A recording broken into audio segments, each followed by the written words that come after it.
Fermeture de C8, un responsable de cette décision désigné par Cyril Hanouna, Emmanuel Macron n'était pas au courant au point ce mercredi 19 février 2025, il a été révélé que le Conseil d'État a validé la décision de l'Arcom de supprimer C8 et Énergie 12. Cyril Hanouna a pris la parole sur Europe 1, puis dans Touche pas à mon poste dans la soirée. Désignant alors un responsable, qui ne serait pas Emmanuel Macron. Elles seront remplacées à compter du 6 juin par LCP Public Sénat, Canal, émoticône n'en croyant pas ses yeux, et Gulli, Canal 12.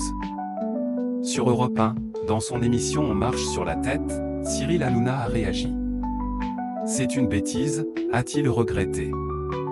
Puis d'ajouter ceci, en ce qui concerne son avenir ainsi que celui de TPMP, ça me fait de la peine de dire ça, mais on risque de me voir encore plus qu'avant.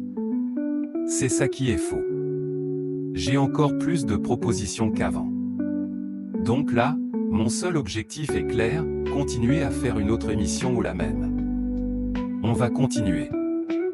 Maintenant, le truc c'est de garder les mêmes équipes, tous ceux qui ont fait le succès de mon émission et de leur émission. Mais sinon pour le reste, zéro surprise. On avait déjà anticipé, on est déjà en train de travailler sur des alternatives très bien avancées avec plusieurs groupes audiovisuels. Dans la soirée, dans Touche pas à mon poste, il a donné son avis concernant cette décision qu'il qualifie de politique. Effectuant alors son mea culpa envers Emmanuel Macron, dont il ne comprenait pas la non-réaction suite à cette mesure prise par l'Arcom. De ce que je sais, Emmanuel Macron n'était pas au courant. Il ne s'est pas occupé du dossier. Car un dossier a été monté. Apparemment, ce serait le secrétaire général de l'Élysée Alexis Kohler, qui aurait monté un dossier pour l'arrêt de C8 parce qu'il veut vraiment contrôler l'audiovisuel, a-t-il déclaré, ajoutant que le président de l'Arcom, Roch-Olivier Mestre, aurait également été dans la confidence et que le président de la République n'était pas averti de cela.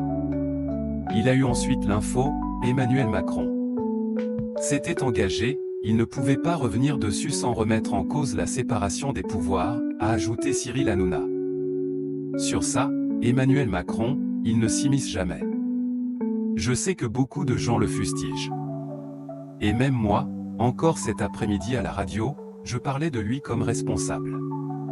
Mais je vous le dis, l'info est claire, il n'est pas responsable. Une mise au point que l'animateur de C8 a jugé comme nécessaire, avant de rendre l'antenne.